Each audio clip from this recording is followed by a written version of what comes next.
Shalom, shalom, shalom.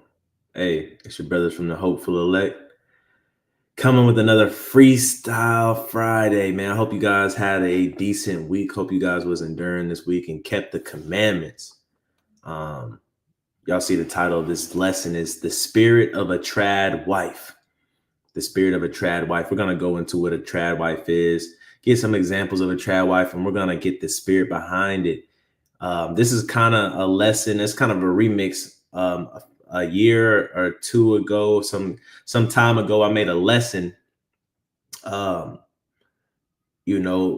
Proverbs 31.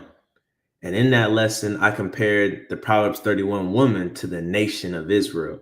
And I pretty much was trying to convey that every attribute that a Proverbs 31 woman should have is what we should have as a nation of people, right? Our nation is referred to as a her, right? Our nation is referred to as a woman. And so this nation is supposed to act as a Proverbs 31, right? We're supposed to be hardworking, modest, diligent, candle never burning out. We're known of the mighty, and we're known of the elders. Our nation is supposed to be holy like that. So this is kind of a revamped lesson, kind of going into the same thing of how the nation should be a trad wife, right? So before I pull up any video or any scripture, I want to say we give all glory and honor to the Most High God of Abraham, Isaac, and Jacob, who sent his son as an instrument of salvation for the nation. And the nation is Israel, right? With the brothers of the Hopeful Elect, we say shalom to the 12 tribes that's keeping these commandments. Shalom to the cleavers out there, right? So let's get started. First, I want to share my screen. We're going to play the blowing of the trumpet.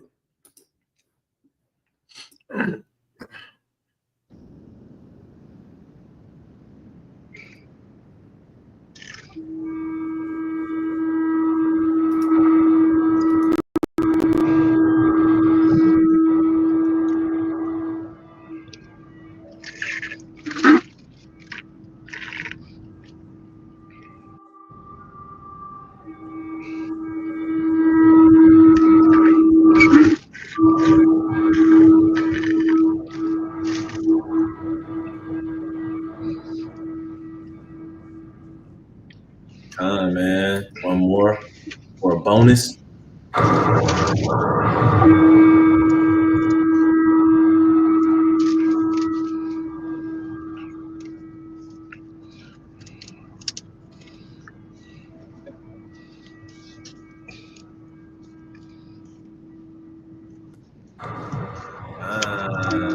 You see it, the Hopeful Elect. And now, since we got the blowing of the shofar out the way, I want to say Shabbat Shalom, the mighty way to bring in the Sabbath, with the blowing of the shofar, man. So hopefully we can bring in the Sabbath day and we can all rest, recuperate, and do the work of the Lord, right? As well, for those that go on the highways and byways, to bid them to the marriage. What I want to come to Google for is to get the definition of a trad wife. Now, a trad wife has been something that's kind of trending lately, this past year and a half, 2 years, right? So we're going to get the definition of what a trad wife is according to AI, right? Let's get this. We'll start from left to right with the brother Obadiah starting us up. If you could read this real quick.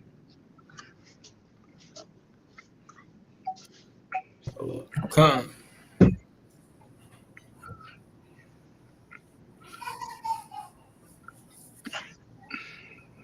Is that too low? Is it too small? No, I can see it. You go ahead.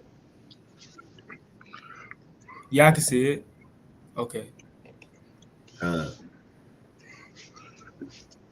It says, a trad wife, traditional wife, is a woman embracing a lifestyle centered on domesticity, homemaking, and traditional Con, domesticity, and a trad wife is the viral or the trending term, but as a brother read in quotation marks, right, or parentheses, my bad, it stands for a traditional wife, right? It's crazy that we live in a time now that a traditional wife needs a title, right? As in, now it seems taboo or out the normal for a traditional wife to be a traditional wife, meaning we've moved to a wife that's not a traditional wife, and that's the norm. So now a trad wife is is something, that's not common. But keep reading. Con, homemaking and traditional gender roles, often inspired by the 1950s aesthetics. That's the aesthetics, religious. Oh, I said that wrong. Religious Aesthetics. aesthetics, aesthetics, religious values, or rejection of modern girl boss culture, promoting a male provider, female homemaker dynamic, often often showcased on social media. Keep going. So Salakia. Wait one second. So uh 1950s aesthetics, religious values, or rejection of modern girl boss. Because right now we live in a time where the girl wears the pants in a relationship. Right now we live in the time where girl puts her career over the importance of being a wife, right? That's the time we're living in now. And so being a trad wife or a traditional wife is to oppose all of that, right? Wearing blouses and sundresses while you're making sourdough bread and while taking care of the kids, right? Um, a female homemaker. All these things seem supported by the Bible, by the way, right? It says, while some find appeal in the perceived calmness and simplicity, there's some people that's like, I want to be a trad wife. I want to live in my soft girl era. I want to get back to the roots of what it was to be a family. Some people are saying that, but it says this: the movement is controversial. Why? Because some women feel like it's demeaning, demoralizing, right? They feel like men are trying to put women in a box.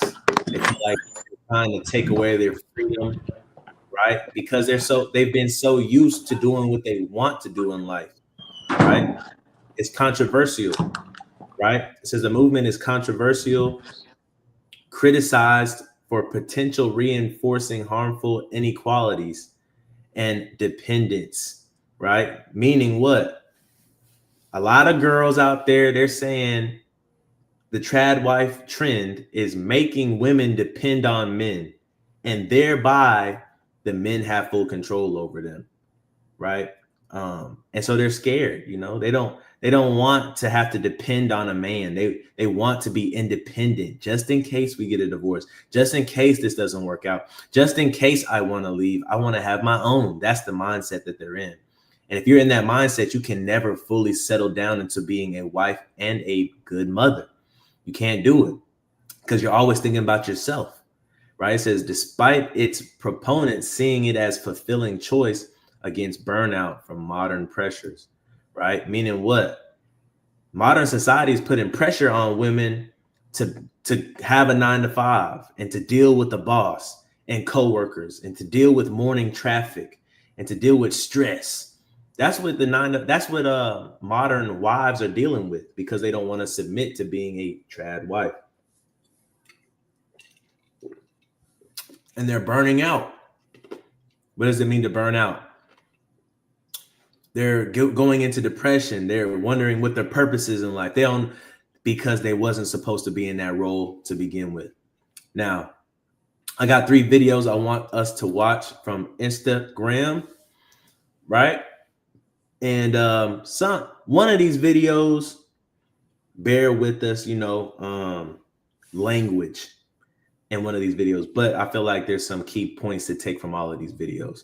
So I'm gonna play the first video.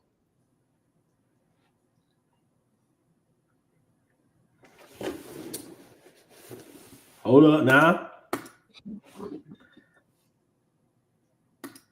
How do you get it to? Because I know Obadiah, when you share videos, you get it to just off rip, just play without it being on mute. Mine, it goes to mute first.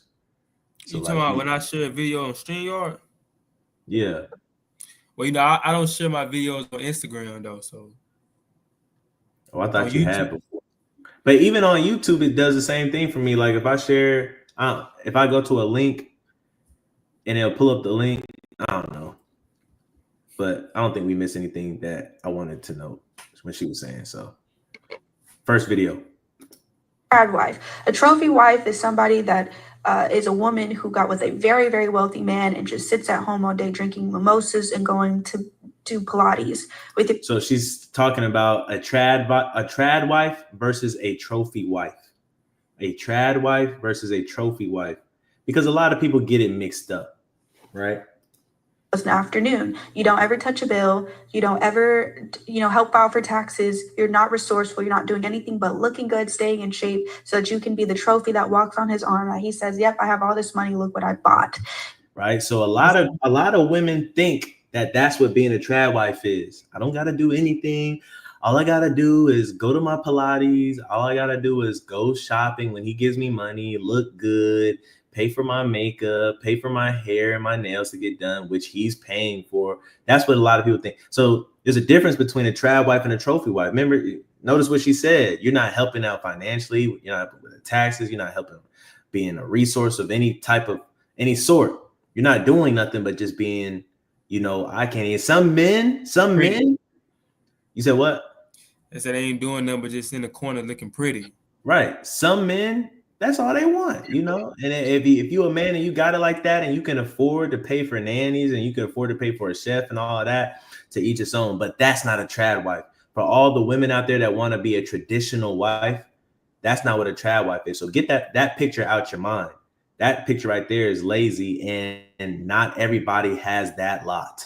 Not everybody has that in their cards, right? But every woman, right? Even a trophy wife can be a trad wife, right? So even if you are a trophy wife, you could be a trad wife, but not everybody can be a trophy wife. Life is not perfect. You know what I'm saying? Uh, I don't speak for all the men on the screen, but I think I speak for all the men on the screen. Brothers on the screen wish we could have a trophy wife, meaning we wish that our wives could be trophy wives and they didn't have to do nothing, and we had the means to pay for everything. That's what I mean by that.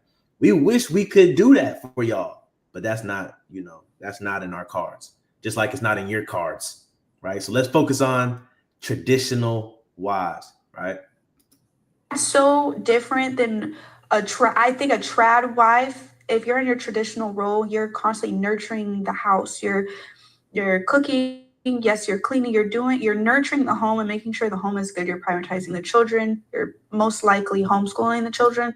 Look, you're prioritizing the house and you're prioritizing the children, right? Your man should not be prioritizing the children. Now, your man can prioritize the children, but that's not his job. As a traditional wife, as a biblical wife, you are to prioritize the children. You are to locate the children, and you are to keep the children safe and taught and educated. You are to round up the children, right? Your man can help you, but understand he's helping you, meaning it's not his job. He's just helping you. But that is your job as a traditional wife, right? We know the order that's set out, right? It goes Christ, man, woman, children, right? Christ, man, woman, children, right? So I wanted to point that out. And also the house, your man can help you, right? Your man can, just like I said with the children, your man can help you change diapers and help you with flashcards with the kids and your man, but that's helping you. It's not part of his role. He's helping. So just like that, he can help you take care of the house as well, right? But understand that's your job. Just because you get help, that does not mean now it turns into his job too, because he's being nice enough to help you. It's thanks, babe, that really helped. It's not you can do something too. It's not I'm not the only one living in here. these ain't only my kids. You know, that's not these are your priorities as a traditional wife, right? Now we're gonna get into the spiritual aspect of this too. So don't think I'm just, harping on the women right now. I'm gonna get into the spiritual aspect and how the nation should treat each other and how the nation should take care of its house and how the nation should take care of its kids. I'm gonna get into that, but just understand from a carnal everyday life spectrum, a traditional wife, those are her priorities. Traditional wives and traditional husbands, they don't want the government to bleed into their children and teach garbage to their children. So you're homeschooling most of the time. The children, it's the family stays in the family unit like a nuclear family because you're just all staying together. A family stays, a family stays in a nuclear unit. A nation is supposed to stay within itself. A nation ain't supposed to go and split apart, right? So as a trad wife to the Most High, we're not supposed to split apart. We're supposed to stay as a nuclear unit and not let anything come in and teach their laws to our nation, not let anybody come in and sell on our Sabbath day. We're supposed to close the gates for that. You're building a business together. So whatever the wife is doing, she's helping her husband with his business. She'll probably be very like an assistant. She'll probably be very. We're about our Father's business as his traditional wife, right? And for you women out there, you're supposed to be about your husband's business. If you see that your husband is trying to figure out life, or you see that your husband is going from job to job trying to figure out what his passion is, play into it. Your husband's only going to go as far as you push him, as far as you make him confident, right? You got to understand he's cleaving to you now. His mom is not the one making him confident. You're the one making him confident, right? Right. And on a spiritual level, we want to reassure the Most High that he chose us for a reason. We don't want him to have to repent for making us his children, his chosen people. We want to give him confidence that he has a holy people. As well, because we must be about the Lord's business. She talked about how you're supposed to be about your husband's business. We're supposed to be about the Lord's business. Whatever he brings, she adds to it. She comes up with business ideas. And to be honest with you, if you're a very, very good wife, I mean, you are resourceful, helpful.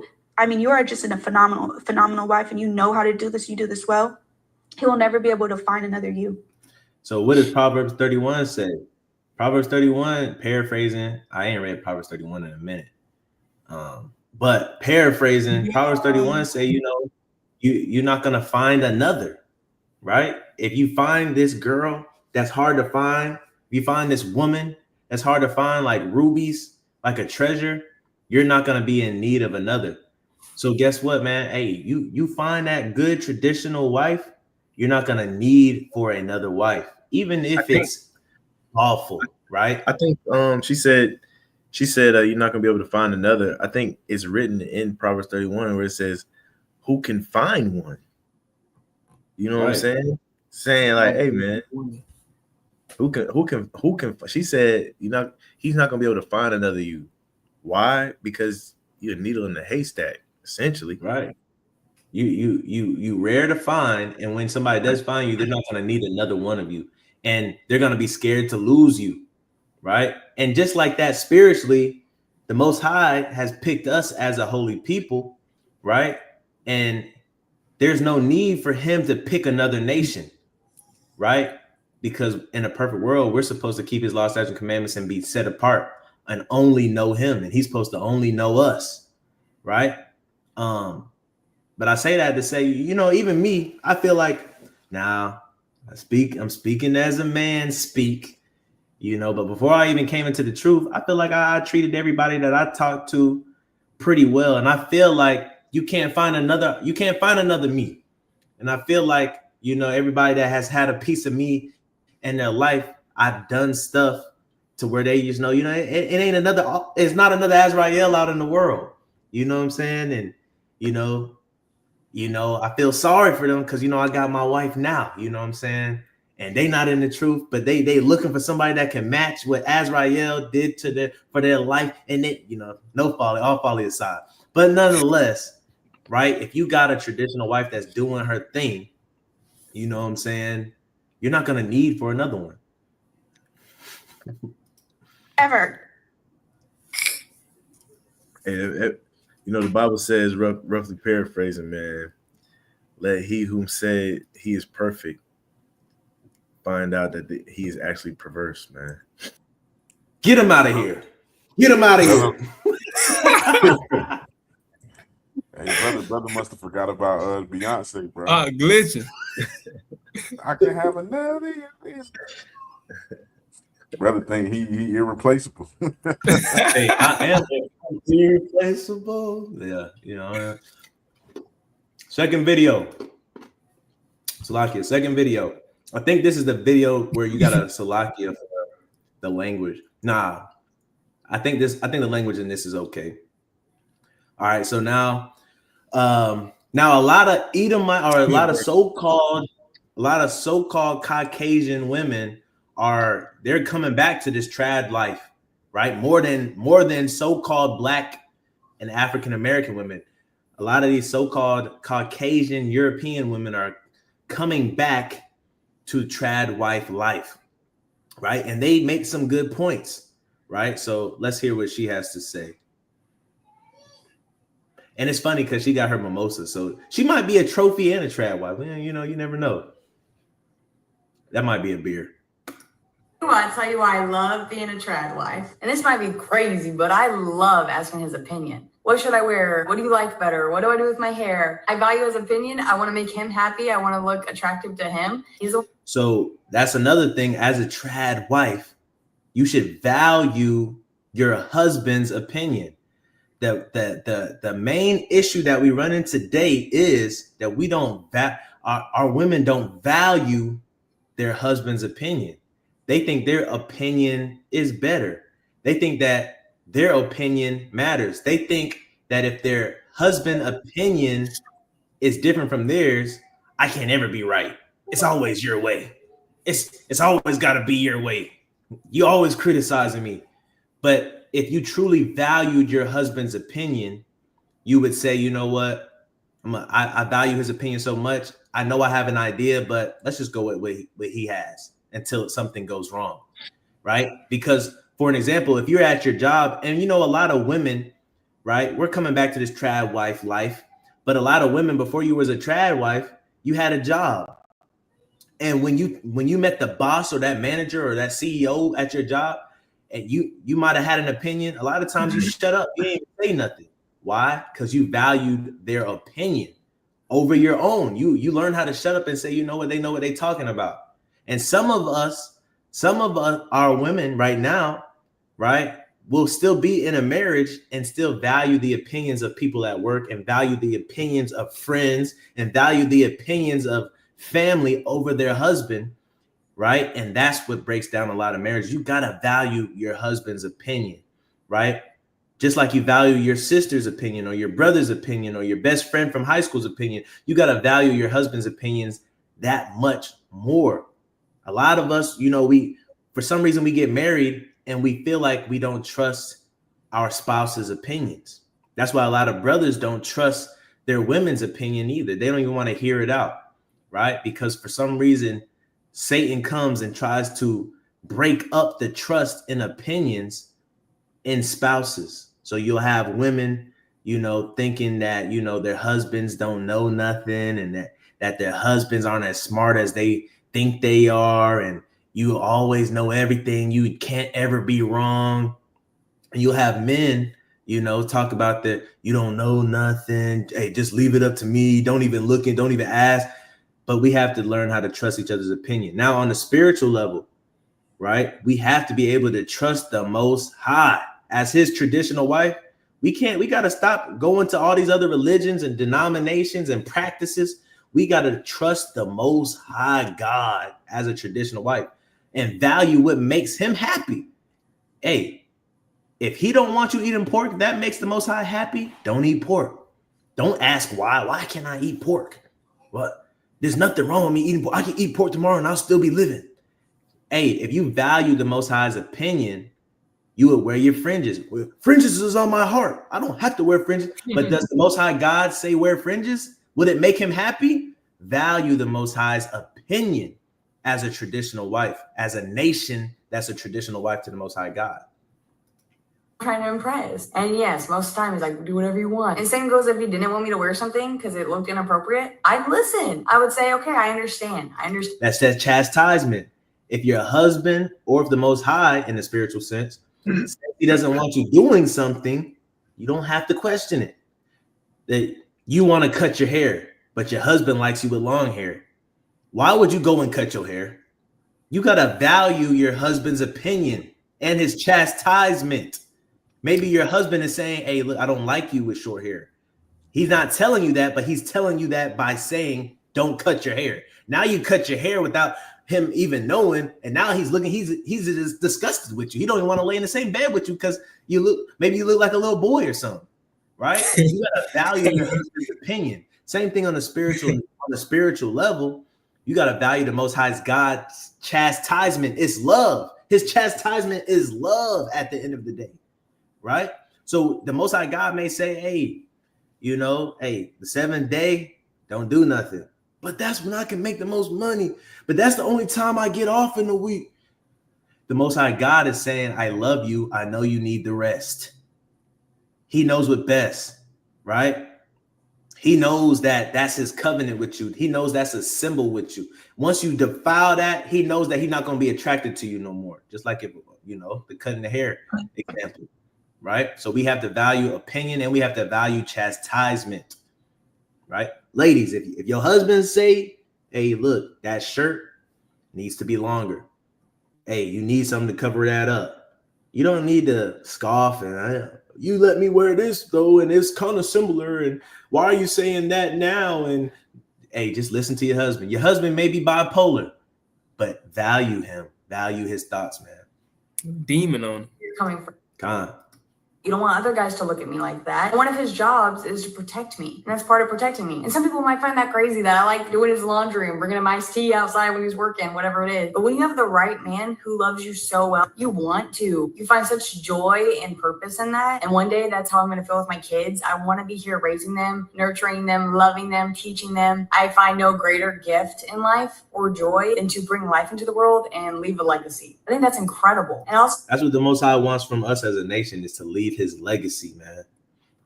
He said, this is the whole duty of man, to fear God and keep his commandments. That's all he wants us to do, man, is to love doing that, right? He wants us to take pleasure in what pleasures him, right? He wants us to give up our pleasures to do what pleases him, right? what I love when I do make money, and the money that I've had before our marriage, he doesn't touch. He doesn't want to spend my money on a date or to pay the bills or anything like that, unless we needed it for something. The Most High only wants 10%, man. 10% go to charity or alms or whatever, because we don't got no priesthood or no temple. But he only wants 10%. Other than that, the Most High God is saying, hey, man, have your money, man. You haven't. 10% ain't nothing, right? The Most High God wants you to be in abundance, man. He wants us to be a trad wife, man. He wants to take care of us, but he wants us to do our part as well. Other than that, he doesn't touch it. And I think that's cool. I think that's respectable of a man. Let me know what y'all like or dislike about being a trad wife. And also ask any questions. And you see that, a woman thinks that's respectable of a man. Now, brothers can say, oh, we don't give a dang what a woman think, blah, blah, blah. She gonna pay these bills too. But understand this, your wife is gonna be a better trad wife if you do things that are respectable to her, right? Hear me out. Your wife is gonna be a better trad wife if you do things respectable to her. And spiritually, it was respectable to us that the Most High God took us up out of Egypt. It was respectable to us that he sent us a savior like David and like Samson. It was respectable to us that he made a covenant with us and that he made known in the earth that we were his people. That's respectable. So there's certain things you can do that that's respectable to your wife. There's certain things that we can do to help them to be better traditional wives. right? I ain't gonna lie, she seemed kind of annoying though. Like she probably a weirdo. Like, what's the point of pouring the drink? You ain't gonna drink it. She had it in her hand the whole time. She didn't even drink it. But good. She was speaking some good stuff though. But she just kind of seemed weird. Something about it we don't know about. But yeah. These influencers, man. So this last video, Salakia, forgive me, please, for the language. But she say some good stuff, and also Salakia for she wearing her little nightgown thing, man. Brothers, let's be what's the word? Let's have some restraint, brothers. Let's get the message out of this, brothers. Matter of fact, let me go ahead and scroll down a little bit. Let's get brothers right now. I need y'all focus. If you may watch this video, let's keep it up. And let's locked in, brother. We locked in. Let's be locked in. Let's be locked in, man. We must stay focused, brother. It's due season, Carl. Right. Due season. Hey, that's what who said that? Isaiah? I forgot his Dr. name. Umar. We must stay focused, brothers. While he's looking over there, God, we must stay focused. Hey, Dr. Umar, follow. But nonetheless, she gonna say some good stuff too. She's younger. She's younger, so her word choice ain't the best. Her vocabulary ain't all there, so she's gonna use some choice language. But nonetheless, she's gonna say some good stuff I thought was good to bring out. Oh snap! It says 4 a.m. Let's pack my husband's lunch. How many of y'all women are waking up 4 a.m. to pack your husband lunch? I know my wife does sometimes, but at least she'll ask because she be up that early sometime, right? But how many of y'all women is waking up before your husband to pack him lunch or fix him breakfast if he wants that, right? Because I know a lot of women out there, they like they sleep. Husband's lunch for work. But first, I just want to say, who would have known so many people would get triggered just by me taking care of my husband? So, and that's another thing. Spiritually, she said, who would have known so many people would be triggered just because I'm taking care of my husband? When we're in this truth, spiritually, there's so many people that's triggered just from us keeping the law, statutes, and commandments. So spiritually and on a carnal, physical level, women, when you're doing these things as a traditional wife, understand some people are not going to like you. Some people are going to disrespect you. Some people are going to talk out their neck. Some people are going to distance themselves from you. Why? Because they feel convicted, right? They feel convicted. And so, be prepared for that. And also in the truth, understand when you come to take care of your father's business, when you come to take care of the Most High's business as a bride, understand the world is not going to like that. Go ahead though, Obadiah. Yeah, man. I remember when Cooking with Kaya first came out. It said Cooking with Kaya. You had women. You said what, brother? You was watching the video. That's how you know. No, bro. No, bro. Don't be lying on the Sabbath, bro. Shout out to the sister helpful. It was popular, bro. She blew up, bro. But you had a lot of women. You had a lot of women getting upset because they like, my husband and my boyfriend watching her videos, and then women getting upset with her because she cooking. Then they start trying to cook because she cooking. So it's just like you just have like the sister, like the girl was saying in the video. You have some people just get upset at stuff like that because they know they're not doing it. Like she cooking for her husband. I ain't cooking for him. That nigga can go to McDonald's and get him something to eat. Look, and no folly. But to the brother Obadiah's point, women know what their men want. If you know your man, you scared that your man is watching Cooking with Kaya for whatever reason, you know what that man want. You know what your man desire. Why haven't you started doing some of those things? Why weren't you in the kitchen cooking and dancing for your husband? I think it's maybe because you don't like your husband. Maybe it's because you could care less about your husband's opinion and what he wants, right? Not to get on that tangent, but we got to understand it's no point in being mad at our husband for liking something that you can provide him, right? It's no point in that. For example, The middle wall of partition is now broken down between the two kingdoms, right? But there's no point of being jealous of the northern kingdom when they were doing what we should have been doing for the Most High the whole time. We should have been doing that for the Most High the whole time. And because we wasn't, he showed his love to the northern kingdom. And now we're jealous because of it. Now, because the light went to the Gentiles, and we like, man, the lights wasn't supposed to leave the tents of David. What's going on? But you was being a hypocrite. You was being, you wasn't doing your job. Can't do anything but laugh at this point because some of the things you people comment is just insane. But honestly, all of the hate just gives me more engagement. So you guys can keep doing what y'all are doing, I guess. The tortillas. Right. So all of the chastisement we get from the world, that ain't doing nothing but storing our riches up in heaven. Through much tribulation, we got to go through to get to the kingdom. So we smile through that, like Sirach chapter 2 says. She says she smiles and laughs at the comments and everything. Why? Because we know those people that we were in great derision with, right? They're gonna see one day that we were right. It was okay to be a traditional wife. It was okay to be conservative. It was okay to do the Lord's work and be a bride, a spotless, blameless bride. Saying misery loves company, and at this point I just feel like people are projecting, especially the women that comment. That's all they're doing. They're projecting because they're guilty. They feel, what does Galatians 4:16 says? Am I not become your enemy? Am I not therefore become your enemy because I tell you the truth? Right? Because we tell the truth and we do the truth, right? They feel guilty and they got to despise us and insult us.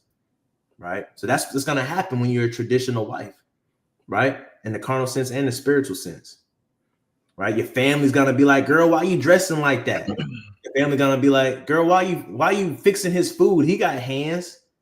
Girl, why your man don't do nothing? He don't do the dishes, girl. You do the dishes every time.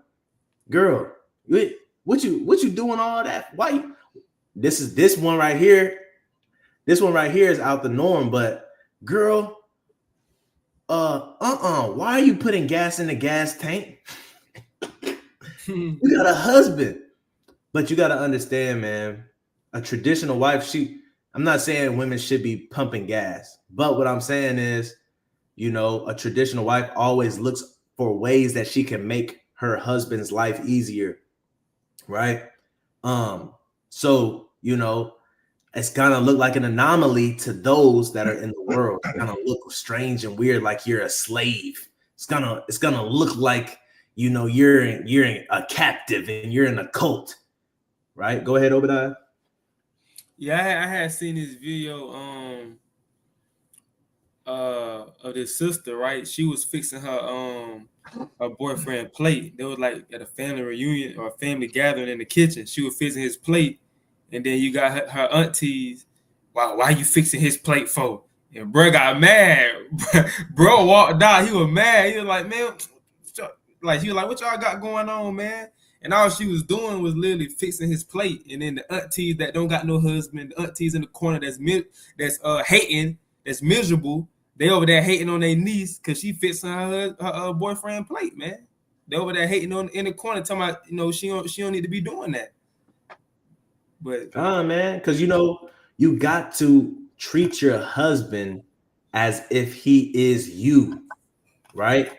So there's things that we humble ourselves for, right? But for a woman, the stuff that you humble yourself for as a humble, meek person, you can play you can play your inside feelings out by your husband, right? You may go to a dinner and be like, man, I really want to dig in that cake first. How about you go dig in that cake first? And you give it to your husband, right? That's your better half, right? You fix your husband food first, because guess what? How you treat your husband is how everybody's gonna how everybody is going to label your relationship, right? If you put the Most High spiritually, if you put the Most High first in everything that you do, people are gonna understand. Oh, he respects his God. He does what his God says. She does what her God says. They're gonna know that, hey, if it's against your God, she not doing it. She puts him first. Likewise, like the brother said, if you had a family gathering, you should be fixing your husband's food first. Unless he tell you otherwise, you should be fixing your husband food first, so everybody know that y'all locked in. Oh, they got a good marriage. Oh, they locked in. She cooking her man food. She making her man plate. She love her man. Then I understand. She got respect into her man. But when they see the opposite, they like, that's when people start talking like, oh, what they got going on?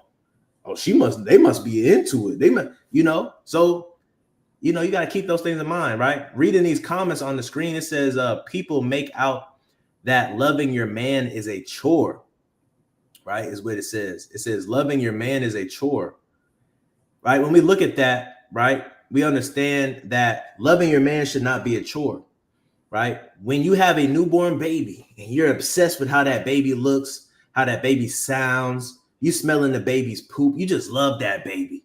That baby can wake you up at 2 a.m. and you up. That baby, cannot even be hungry, but you're going to ask that baby if you hungry.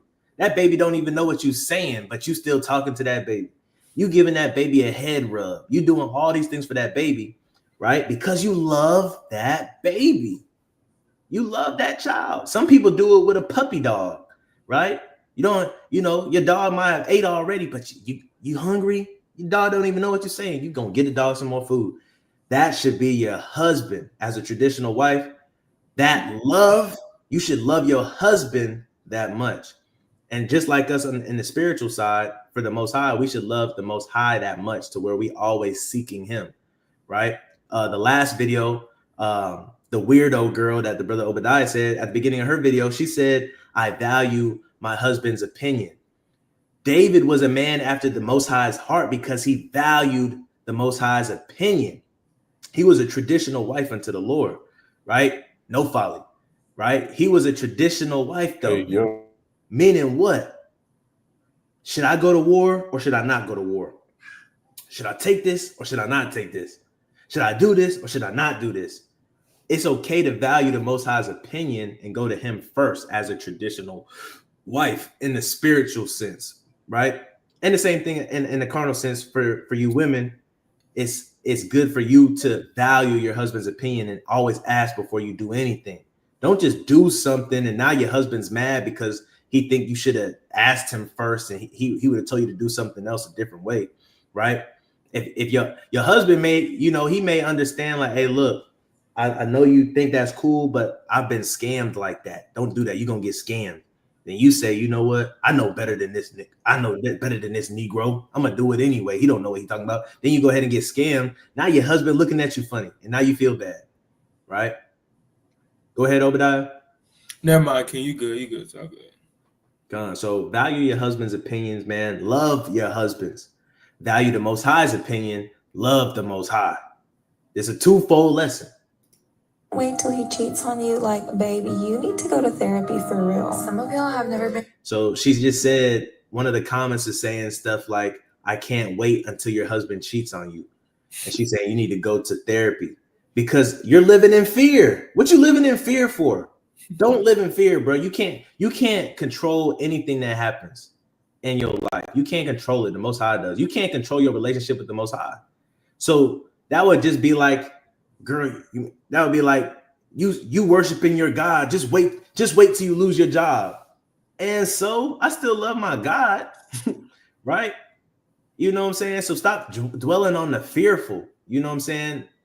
Take every day as it comes, man. You know what I'm saying? And for you women out there that may have people say, oh, he's gonna divorce. What if he divorce you? We in the truth now. What if he get another wife? Stop worrying about all that, man. Stop worrying about all that. Do your job as a traditional Proverbs 31 wife, right? Do your job and love your husband. Man, because what that does is it doesn't allow you place to let your guard down. And when you can't let your guard down, you can't be all the way authentic. You know what I'm saying? You can't be one flesh and you still keeping parts away from your partner. Likewise, spiritually, you can't be one flesh with the Most High in a sense, and you still got your guard up, and part of you is still living like you did in the world, right? That's called being lukewarm. Same thing when you get married, you can't be lukewarm, meaning that you got to be 100% authentic, right? With your guard down, vulnerable, right?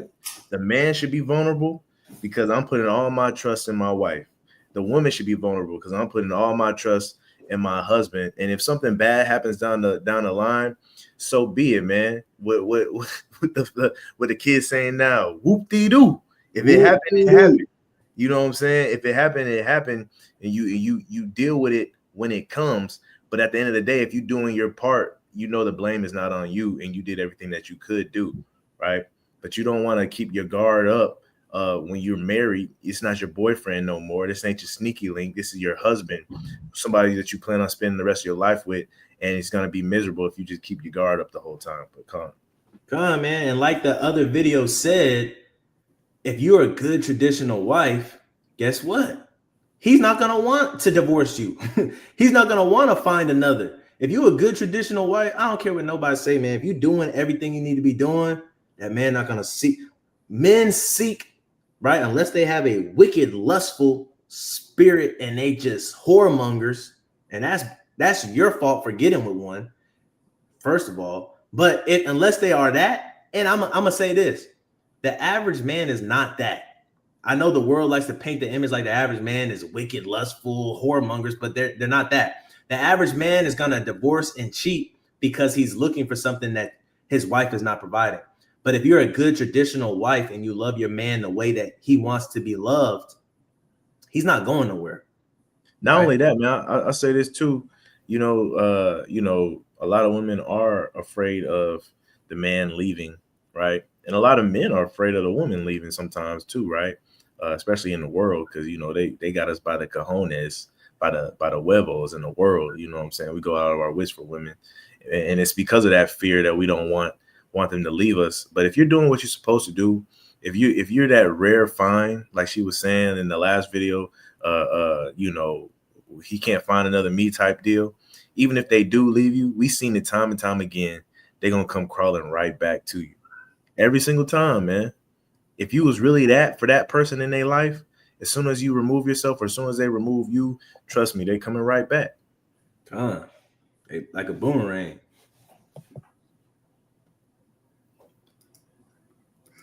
A loving and healthy relationship, and it clearly shows. When you are truly loved, feel secured, and taken care of, you will do anything for your partner. So she said, if you are truly loved, taken care of, and supported, you'll do anything for your partner. Doesn't the Most High God truly love us? Doesn't he truly support us? Doesn't he take care of us? Right? So why aren't we doing everything in our power to do what we have to do for him? We take everything for granted. We think that we value our opinion over his, right? And women on the carnal sense, if your husband is doing those things for you, if you know that your husband has came and changed your life because he's giving you a love that other Negroes in the world wouldn't give you, if you know that your husband loves you and he does stuff outside of his job role, right, without you asking. Sometimes you got to ask him, but sometimes he do it out of kind of his heart, right? We know a lot of women got amnesia sometimes, but hey, look, that man love you. He supports you. He don't want to take from you. A man is only going to take from you, right, if he needs to, right? But very seldom do we ask our wives of anything, right? We'll go and beg from somebody else before we ask our wives for something, right? Because we understand we don't want to take nothing from our wives. So because we support them and we love them and we want to take care of them, right? So if you know that you got a man like that, you should be, on your P's and Q's for that man, right? Just like we know we have a Most High God that's like that. So guess what? We on our P's and Q's for the Most High, not one jot, not one tittle. And literally bust his ass 6 days a week just so he can take care of our family. So you better believe I will be waking my ass up at 5 o'clock in the morning every single day if it means that he gets to have something good to eat while he's busting his ass in the fucking heat. And I do all of Salaki for the language. But hey, straight up, if we know the Most High God taking care of us, that's how our attitude should be. You better believe I'm keeping these commandments. This is the least I could do. I mean, he sent his son to die for me on the cross, bro, and he didn't even do nothing wrong. The least I could do, I'm in debt. The least I can do is keep the commandments and keep these feast days, and they kind of fun. Like, why would I? It's not even like this stuff the chastisement that the Lord gives, you know, it's not even comparison to all of the blessings and the feast and the gladness that the Lord gives. Right? So you dang right. I'm gonna make it my effort to go out on the highways and byways every Saturday. You dang right. I'm gonna go out my way to not work on a Saturday. You dang right. I'm gonna go out my way to do what's required of me from the law, statutes, and commandments. Right? Why? Because the Most High God has went above and beyond for me. Right? Yeah. Because I choose to. I want him to know that I appreciate and love everything he does for us. So you guys can keep hating all you want, but I will continue to take care of my husband. Right. Come on, man. So now we can get into these scripts. Right? We can get into these scriptures now. Right? Good 3 videos. We got the definition of a trad wife. We know what a trad wife is. So now let's go into these precepts and let's understand as a nation why we should be traditional wives for the Most High God. Why we should be a traditional, spotless, blameless bride, right? 1 Peter chapter 5 and verse 7. Wait, you want to start with that? Come. For 1 Peter 5 and 7, casting all your care upon him, for he careth for you. Right. So when you're a traditional wife, you cast your cares on your husband, right? You would go and vent to your husband, right? You got a problem, you tell your husband, right?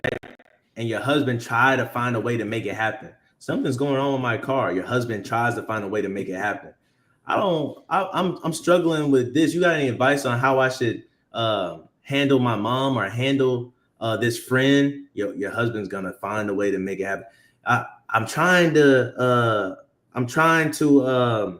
I don't know, whatever it is.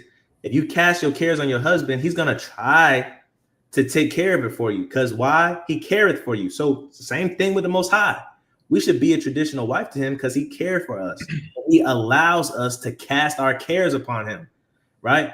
You know, some of us, you know, we get brothers to hit us up, we get sisters to hit us up, right? It may not even be that many. It may be 2, 3, maybe 10, maybe whatever. Some people on a larger scale, they may give 20 people a week to hit them up. You may get annoyed of that, right? You may get annoyed of just the 2 brothers or the 2 sisters that's always hitting you up with the simple questions, right? You may get annoyed. The Most High God getting prayers every day from millions, from thousands, right? And guess what? He answers them and he allows them to cast their cares on him. Why? Because he careth for them, right? So that's why we should be a traditional wife as well, so we can cast our cares on him, right? Next, I'm going to go to Matthew 6 and 28.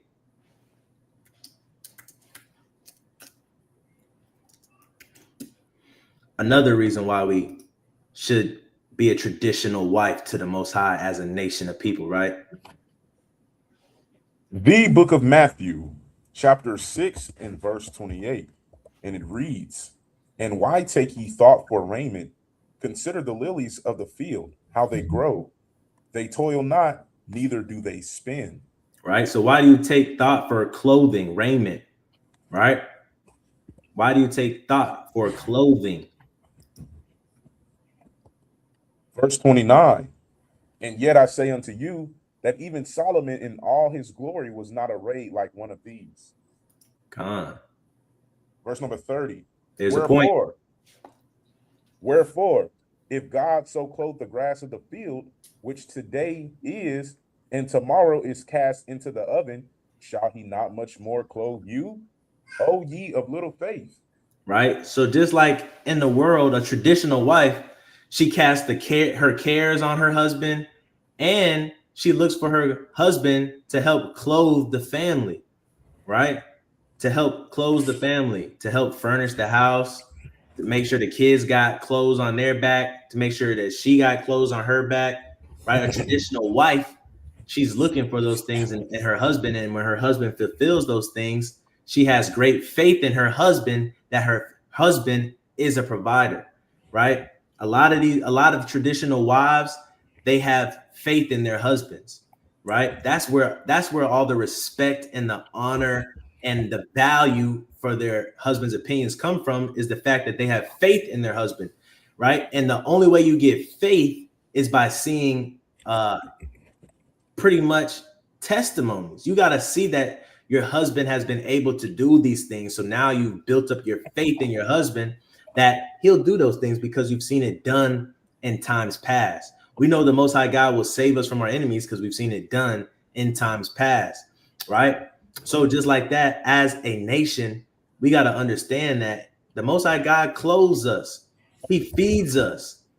He said we can cast our cares on him. So, hey, look, we might as well do our part and be traditional wives, trad wives, right? Let's find out another reason why we should be a trad wife unto the Most High, right? Let me go to James 4:7.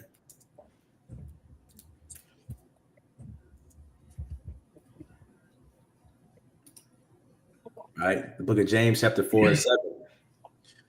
The book of James, chapter 4 and verse 7.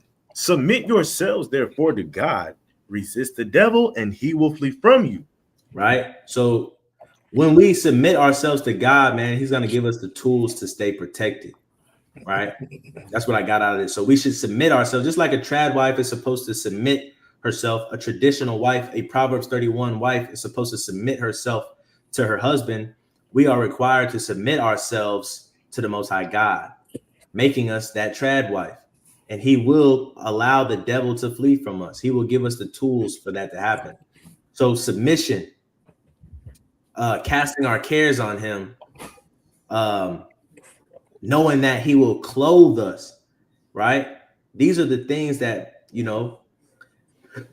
allow us to be traditional wives for the Most High God, a traditional nation for the Most High God, right? Let me get another precept. 2 Corinthians 5:20. 2 Corinthians 5 and verse 20. All right, let's read this real quick. This is the book of 2 Corinthians, chapter 5, verse 20. Now then we are ambassadors for Christ, as though God did beseech you by us. We pray you in Christ's stead, be ye reconciled to God. Right, man. So we got to be reconciled to God. We got to come back together with God and be ambassadors, man. Let's look up what this word ambassador means. Right? What is an ambassador? Right? What is an ambassador? An ambassador is a high-ranking diplomat, right? Representing their country. You got to be diplomatic for your husband too. This is on the carnal sense. You got to be diplomatic. You got to fight for your husband when he's not in the room. Right? When people in your family or your friends talking bad, you got to fight for your husband. Don't make him seem like he is what they think he is. That's what being a diplomat is. You got to be able to fight for your husband in rooms that he's not in. You're his highest ranking diplomat. Once you get married to him, you're his highest ranking diplomat. And the same thing for us with the Most High. We're his highest ranking diplomat. We got to be diplomatic, and we have to defend and we have to debate everybody that comes against the Most High God, right? Representing their country in another nation, right? Or before an international body, responsible for fostering relations, right? We're supposed to build up relations, build up other people, bring other people to our side, to our God, right? Promoting policy, right? We're supposed to promote the law, statutes, and commandments. And protecting citizens. We're supposed to protect our brothers and our sisters, man, our neighbor. It says, but the term also broadly refers to any official representative, spokesperson. We're spokespersons for the Most High God. As a traditional wife, in a sense, carnally, physically, you got to be a spokesperson for your husband sometimes, right? You got to be an advocate, it says, for your husband. We got to be an advocate for the Most High God and for his brand, for the nation. Right? His law, statutes, and commandments, a cause, a group, a brand ambassador, a goodwill ambassador. So we got to be ambassadors. One thing about being a traditional wife is, man, you're going to find yourself being an ambassador for the Most High God. I got in my notes right here. I said, make his name look good.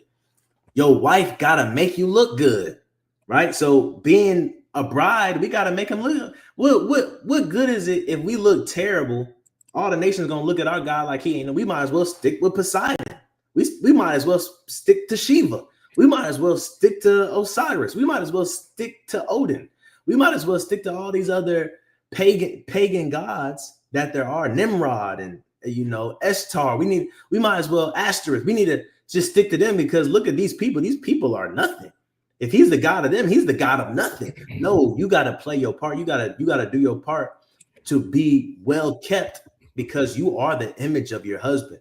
We're the image of the Most High God, right? So you got to do your part. So women, on a carnal sense, make sure you're representing your husband when you go out. Make sure everybody know. For example, me, Azrael, everybody should know, man, Azrael, his wife got things in order. His wife always looked good. He's a lucky brother, man. That brother lucky, man. His wife don't ever argue with him in public, man. He's a lucky brother, man. That's how you should be as a trad wife, right? And that's how we should be for the Most High God as well. Another one to piggyback on that, I want to bring up Proverbs 12:4 to piggyback on making your husband or your God look good, right? Let's read this real quick. Proverbs 12:4. This is Proverbs chapter 12 and verse number 4. And it reads, a virtuous woman is a crown to her husband, but she that maketh ashamed is as rottenness in his bones. Come on, man. So a virtuous woman is a crown to her husband, right? But hey, look, if you make it the shame, if you don't keep the Most High God's commandments, we're going to be rottenness in his bones. He's going to turn his face away from us. He's going to have birth pains. He's going to have aches. He's going to want to get rid of that ache, right? Which he's done in time past. But a virtuous woman is a crown to her husband, right? A crown. People was going to war over a crown. People people in this law, people keep the law, statutes, and commandments to get a crown at the end, right? Let's go and see. Let's see something. What is a crown used for?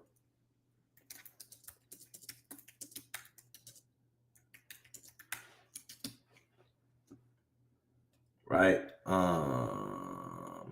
It says a head crown can refer to anatomically highest point of the skull. Not talking about that.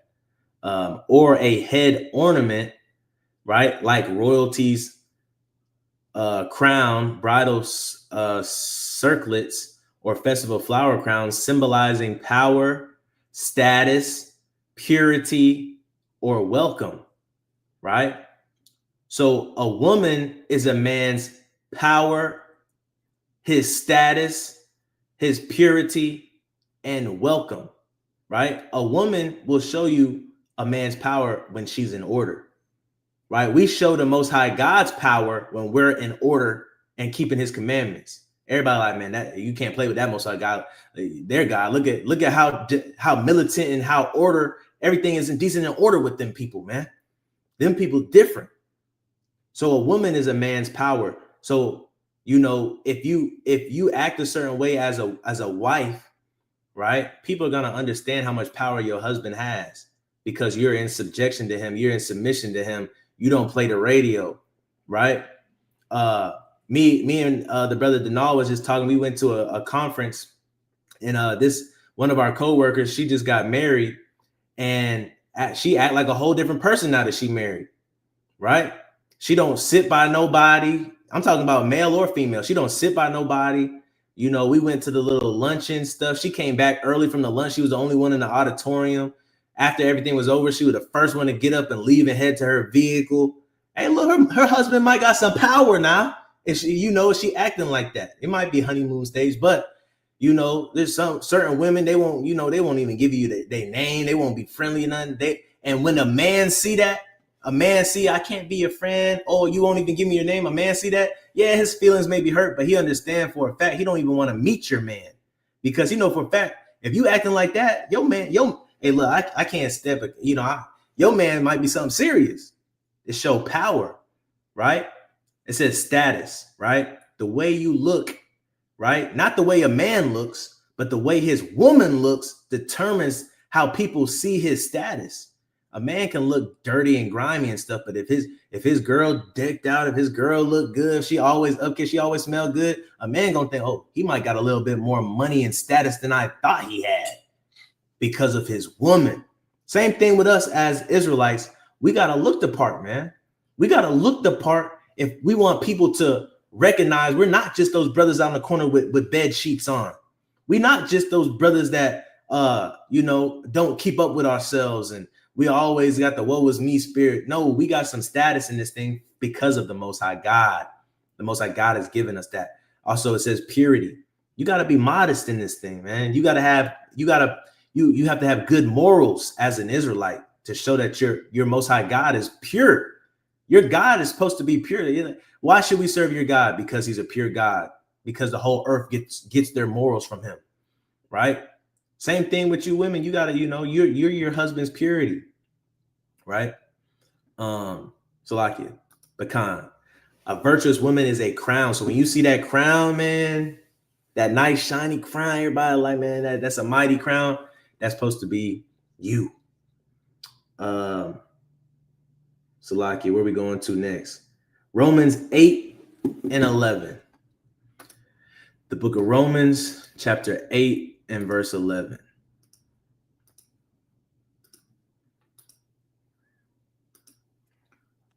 Let's read this. The book of Romans, chapter 8 and verse 11. But if the spirit of him that raised up Jesus from the dead dwell in you, he that raised up Christ from the dead shall also quicken your mortal bodies by the spirit that dwelleth in you. Right? So God raised up Christ, right? God raised up Christ, and that same God is going to send us the same spirit that raised up Christ, right? Here's the point in verse 12.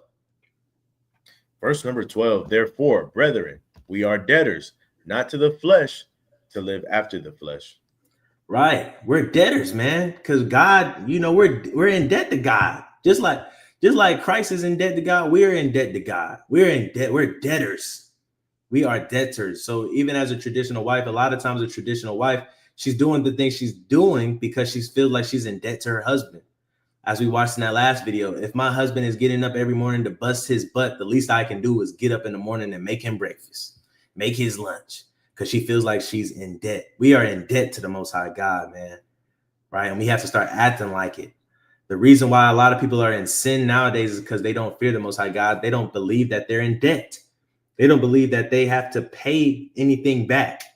They think that, once he paid, he was cool. He was like, nah, you don't got to worry about paying me back. Nah, the Most High God wants you to pay him back and keeping his commandments, right? So we got to pay him back as a trad wife. We got to have that godly sorrow in us to provoke us to do righteous, right? Let's go to Psalms 37 and 7. We almost done. Psalms 37 and 7.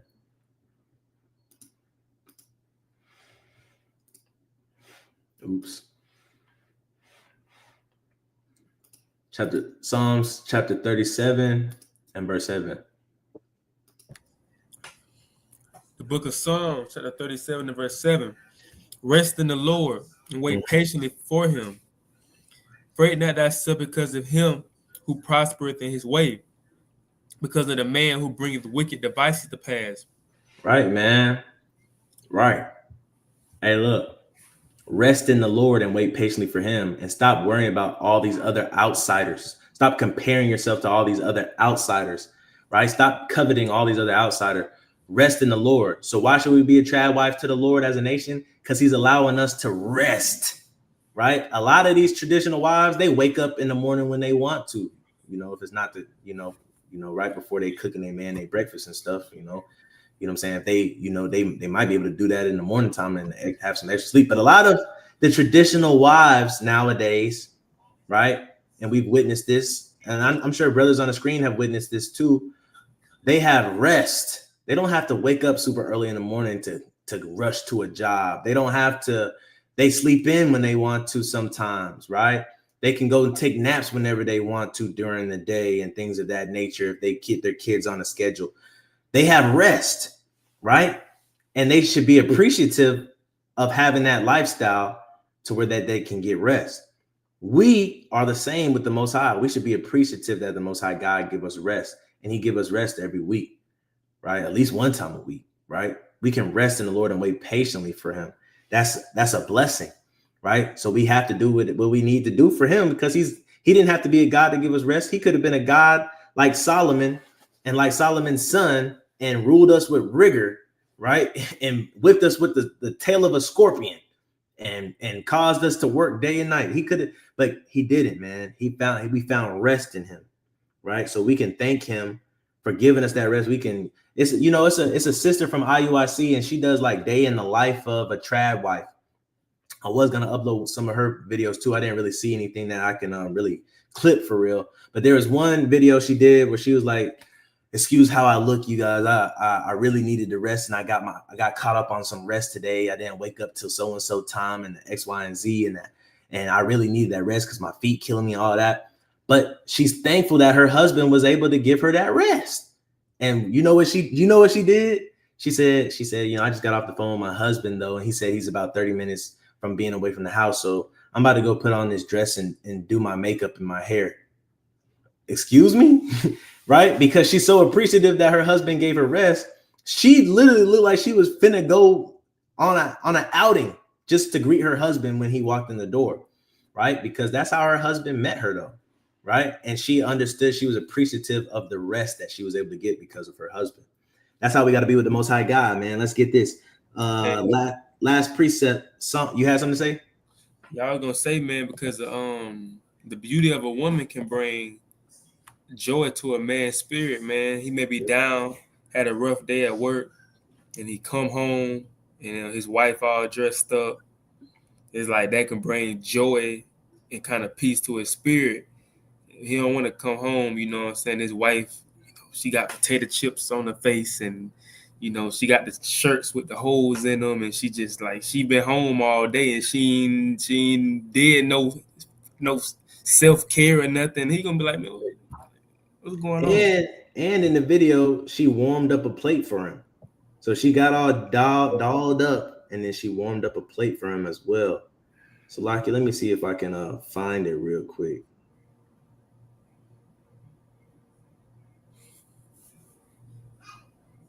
If I can't find it real quick, we're gonna move on. I'm trying to remember. Yeah, I'm trying to remember what I typed in. If I can't find it in the first 5 scrolls, we're gonna move on. There's so many women out here cooking for their husbands, though. All praises. About 2 more scrolls. The Most High don't want it. The Most High don't want it. The Most High don't want it, man. But come on, man. Let's get this real quick. The book of Psalms 91, starting at verse 1. It's the book of Psalms, chapter 91, and starting at verse number 1, and it reads, "He that dwelleth in the secret place of the Most High shall abide under the shadow of the Almighty." Come on, man. So what is this saying? What is this saying? Right? If we unpack this, he that dwelleth in the secret place of the Most High God will hide us. And sometimes he'll hide us in the plain open, right? We see prophecies about that city with no walls, living in peace, right? He'll hide us. Your husband will hide you. He'll keep you in a secret place, and you are supposed to be modest and discreet and chaste, and you're supposed to be hidden. A lot of women get married and they feel like their husband is hiding them because they get pregnant, then they have kids, and they don't have no time. They don't have no energy. They stay in the house all the time. You're hidden. You're in a hidden season for a reason, right? And I like the second part of this because it says, if you abide under his shadow is him hiding you in a secret place. If you hide in that shadow, right? He's the Almighty. He's going to protect you, right? It's going to be your protection. You shouldn't be out in these streets. You shouldn't be out in these clubs. You shouldn't be trying to be known and show your body. And you shouldn't be trying to be the one with the personality and all of that, right? You're supposed to be hidden, right? As traditional spouses of the Most High God, we're going to be hidden, We're gonna be hidden under the shadow of the Almighty, right? In the secret place, right? Let's read verse 2. Verse number 2, and it reads, I will say of the Lord, he is my refuge and my fortress, my God, in him will I trust. Right. You're supposed to trust in the Most High God, right? We're in that hidden place, and because he's hiding us from danger, because he's hiding us from evil, he's hiding us from our own self-destruction, right? He's our fortress. He's who we can run to for protection, right? We trust in him. Even when things are going bad, who do we go to when things are going bad? We go to him. Who do we trust? We trust him. We don't know why our bodies and our spirits have been designed to do that. We seem crazy sometimes for doing that, because time and time again, we trust him, and life don't get better, but we still trust him. That's the faith that we have from reading the testimonies, right? But we trust him. Unwavering trust. So even, on a carnal level, women, you got to have unwavering trust for your husband. You can't be afraid to look crazy for your husband. That's mighty. You know what I'm saying? That's mighty. You got to hide in his secret place. And when you hide in his secret place, guess what? He's going to protect you. He's going to be a fortress, and you're going to be able to trust him. But that only happens if you are a traditional wife, right? I'm going to close it out by this.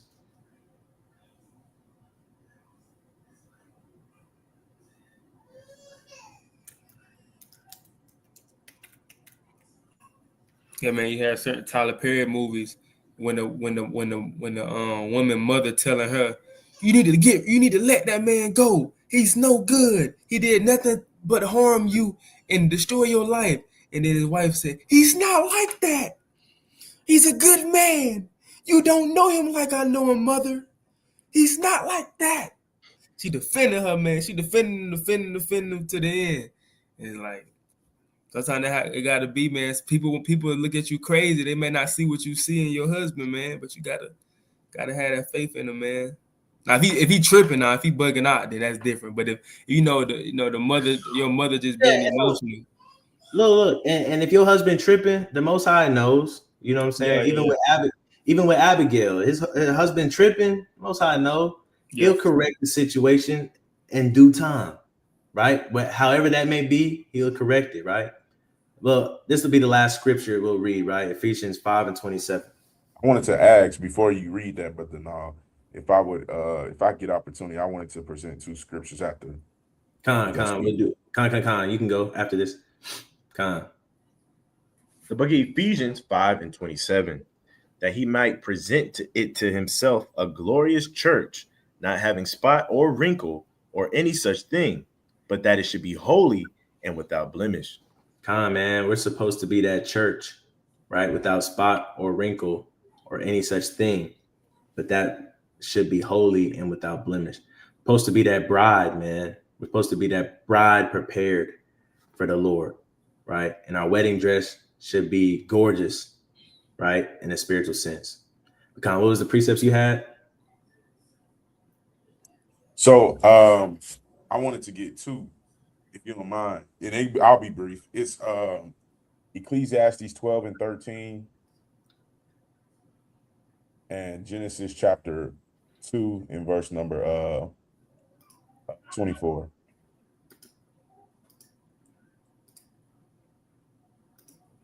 No, I'm sorry.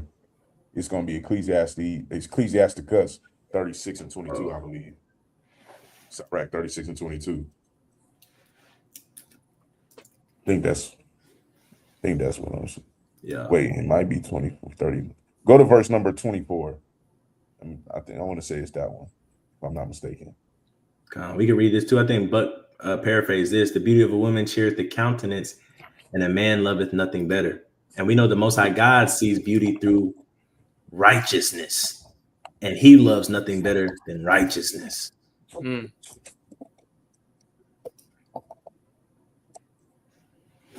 Right here. So, yeah, Con. So in closing, man, and it's crazy because this was a great lesson. And because it's not just about putting a woman in her place and teaching a woman how to be a woman, right? It just goes into, in a spiritual sense of knowing how we as quote unquote wives, no folly unto the most high, should treat him, should be for him as well. So the reason I'm reading this is because this was actually going to go into the lesson that we was going to do on this Sunday, right? For Soul Food Sunday, man.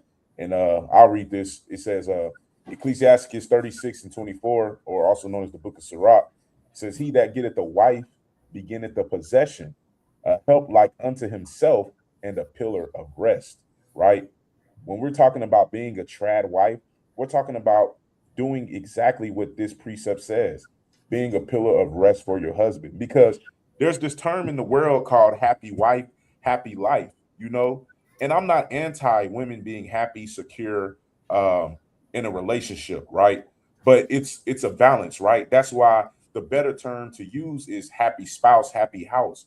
Because if men are operating in the role that the Most High told them to operate in, then there will be balance, there will be order, there will be structure, and there would be no chaos, especially if the woman is doing the same, if she's operating in the role that the Lord ordained for her to do, right? So this sounds sexist to an extent, but don't be confused because it's not. It's all about balance and doing for one another what the Lord ordained for us to do, right? It sounds sexist for me to say this, but the woman is supposed to be obedient unto the man like the Lord called her to be. She's supposed to be a pillar of rest, a helpmeet unto her husband, right? The same way we're supposed to be, um, the same way we're supposed to be um, obedient unto him in the same manner like a woman, right? And so we can go to Ecclesiastes 12 and 13 because um,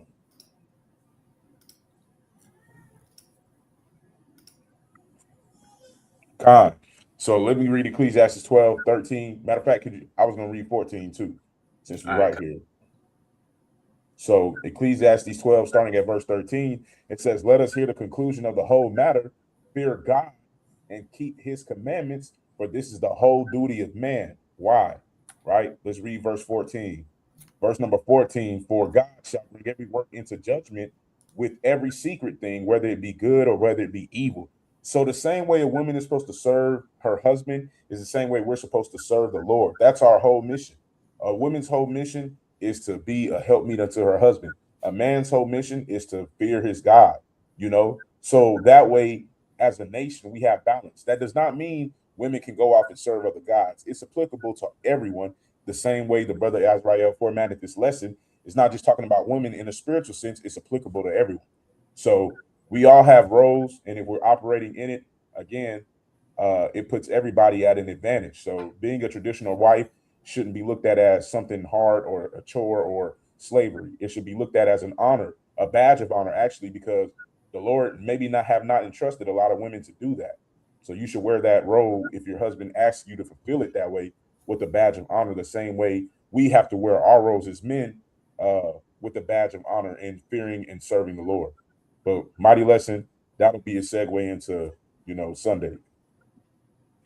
Go ahead.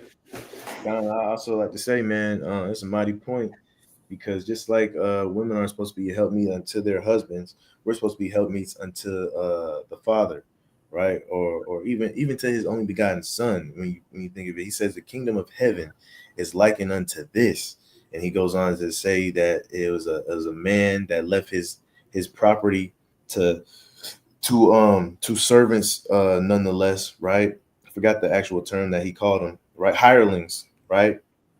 And he told him to take care of his property while he was gone. Not only that, but to multiply it, right? To add unto it. And when he came back, and because at the end of the day, right, as helpmeets unto him, he's not gonna get off his throne and go get the lost sheep. He has called and administered us to do that, right?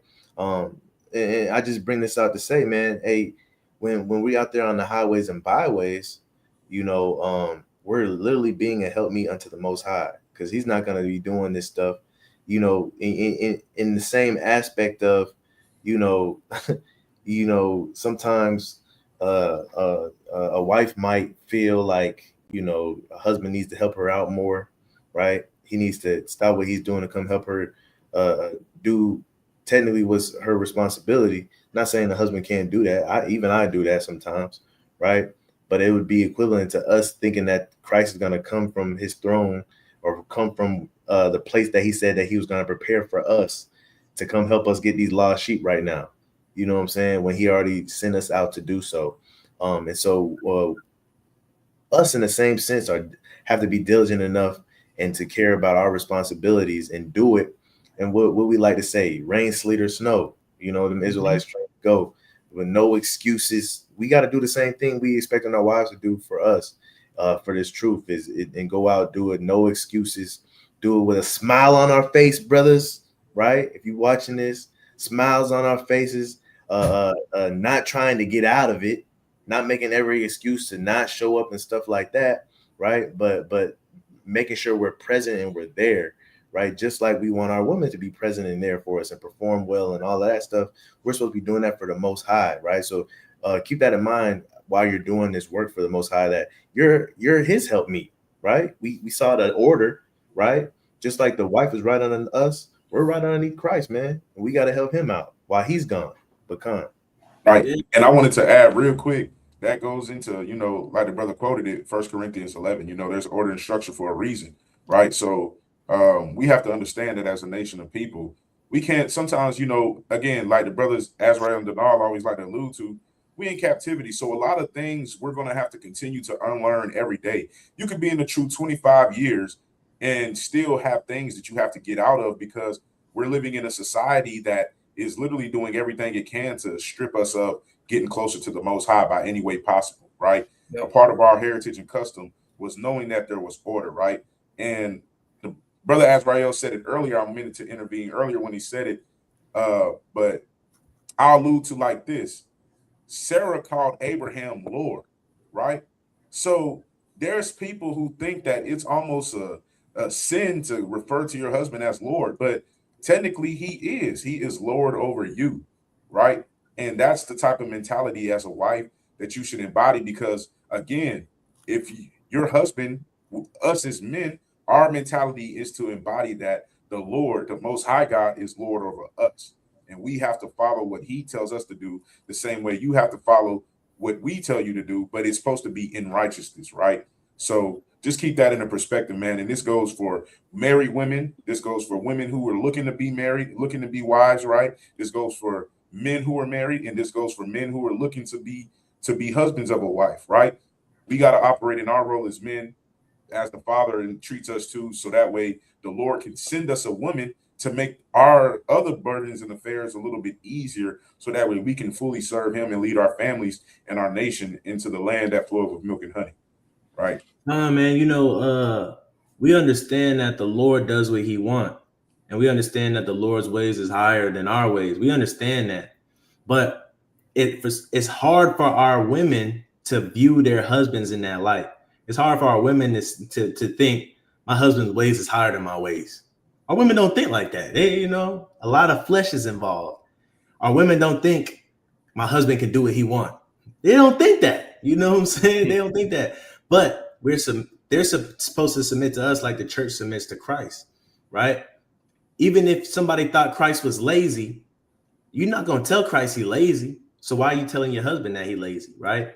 These are all things we got to think about, because we're not supposed to question God on why he did this to our life and why is this happening to my life. No, we're supposed to just keep doing the work.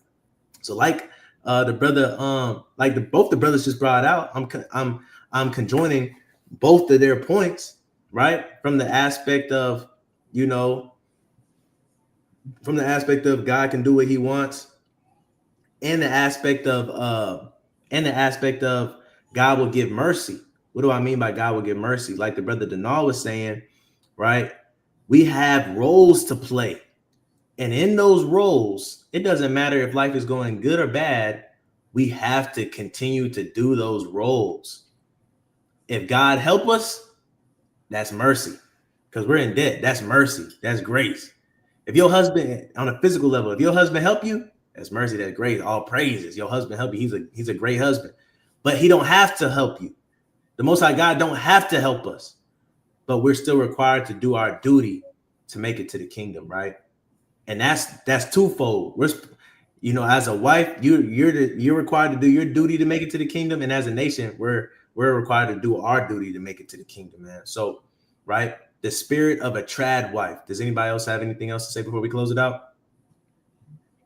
Nah, King. My lesson, man. Late A. Gone. Well, Lord willing, we'll be on tomorrow morning for another lesson, man. Hope you guys were edified. Hope this was a lesson that gave you something to think about. The spirit of a trad wife. If you liked it, comment, like, share, subscribe, send it to somebody that you may think needs to hear this as well. We're the hopeful elect, and we say Shabbat Shalom. You're not gathering, you scatter. Oh yeah, we're not gathering, we're scattering. Right? Wait, Salakia. Like our big brother Christ say, if you're not gathering, you scattering.